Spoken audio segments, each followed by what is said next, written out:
Hello, everyone. I'm sorry if you had a little bit of a wait. I'm always wondering when it's going to start actually recording. So hopefully you had a good time learning crochet. You know, you get to the point where you're trying on your headband. What I literally do is I just pick it up and I try it on my head. Is it close to getting together? This will naturally stretch. You can see it right here.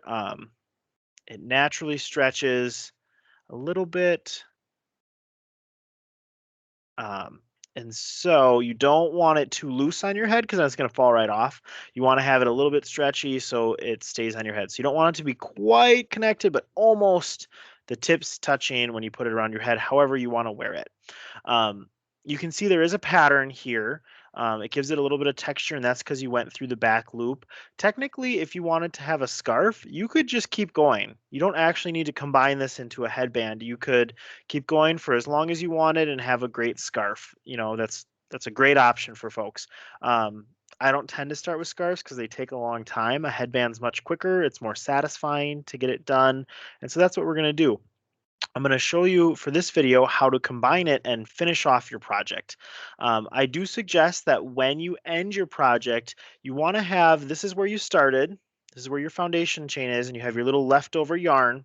You want to make sure that where you end over here, it's on the same side, because that'll be important as we finish it. And there's a great way to hide in your tail right here so you don't have to weave it in.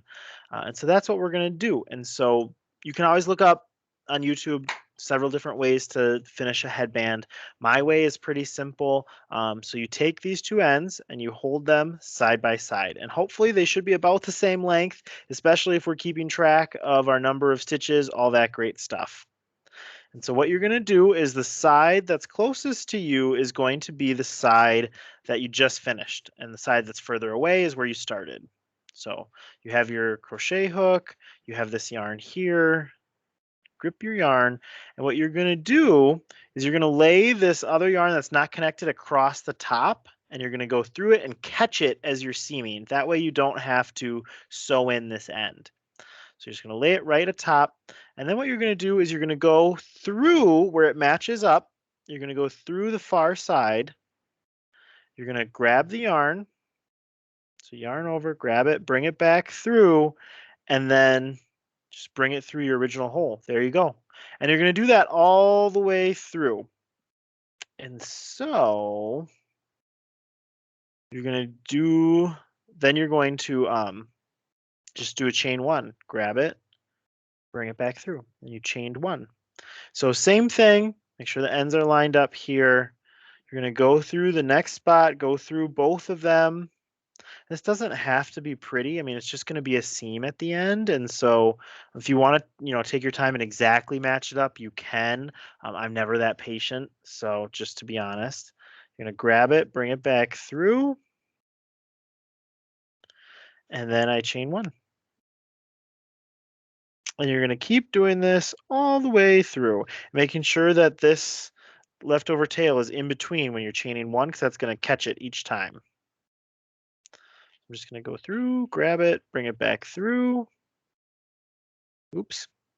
Again, that's okay if you make a mistake. You can just go back to your last one, and crochet is very forgiving that way. Grab it, bring it back through, and bring it through your original loop. There we go, and we'll do the next one.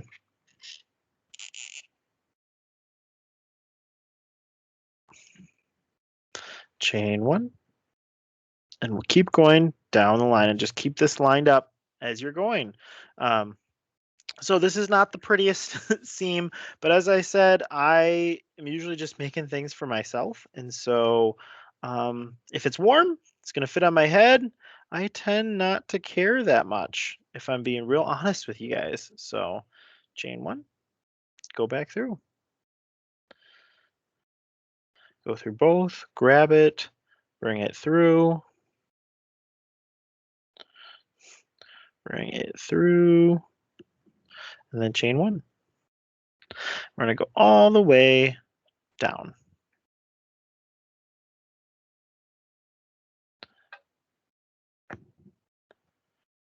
chain 1. Go through both, grab it, bring it back through. Oh, make sure you get it. And bring it back through this one.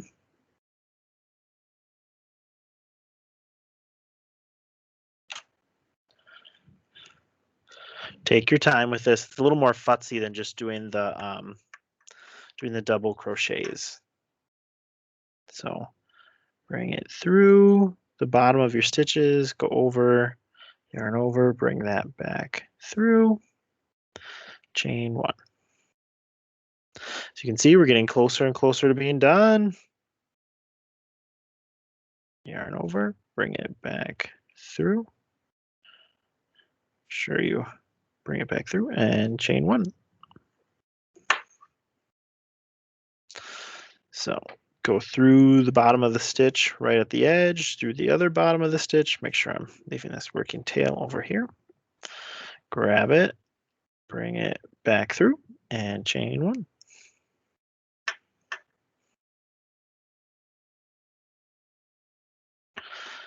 And next one, go through the bottom, go through the other bottom, grab it, yarn over, bring it back through, and chain 1. Getting right to the edge.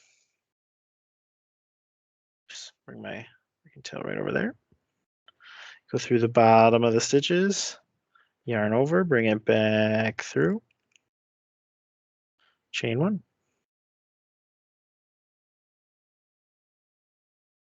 And if they don't line up exactly, that's okay. You can start going in the side of one or the side of the other.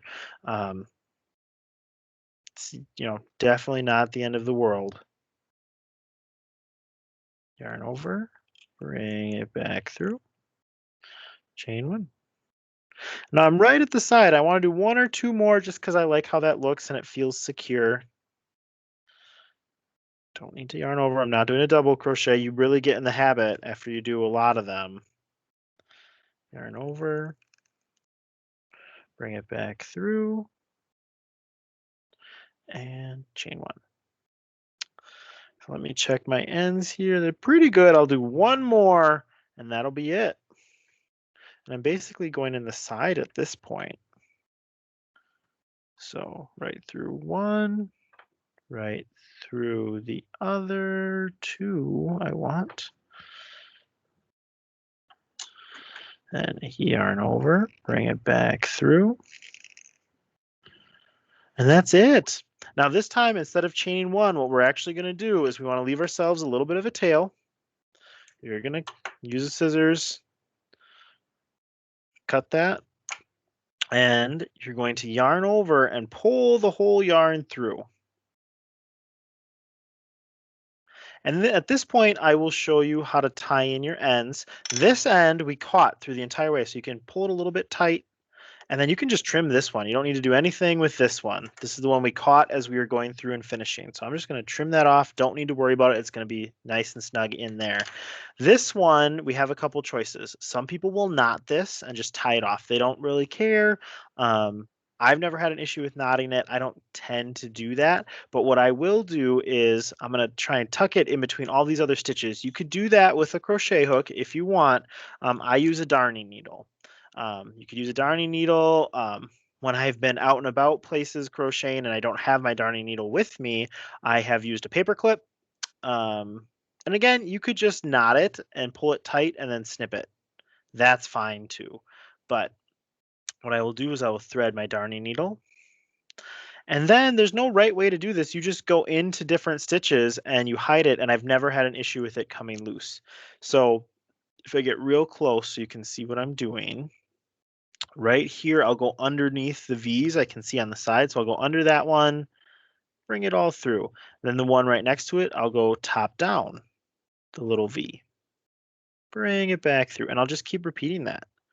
Up, down the next one. Up, down the next one. And so that's what I would do with my darning needle, and then I would snip it. To show you how to use the crochet hook, because maybe that's all you have with you right now. No big deal.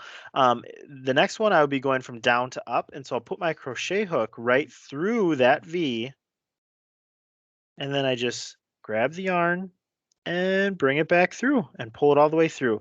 Now the one right next to it, I'll go the opposite direction. So from down to up, I'll put my crochet hook, grab the yarn, and bring the yarn up to down. And I'd keep doing that. I only do it 5 or 6 times, and then I snip it. I mean, if you really want to go more, you certainly can because it helps you feel secure. But otherwise, that's it. And then you snip it. And that's then now you have your headband. You can turn it inside out if you want so you don't see that seam. You can keep it that way. It's not really that visible. But this is it. You're done. You're good to go. You can give this as a gift.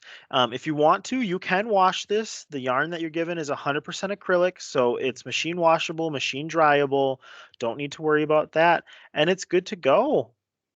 If you wanted to, you could have twisted this once before seaming it up because you like that look. That's not how I tend to wear it, but you're good to go. You have your own headband. If anybody ever wants to talk yarn, I'm more than welcome. I love it so much, and I hope you enjoy your project and have a good semester. Bye bye.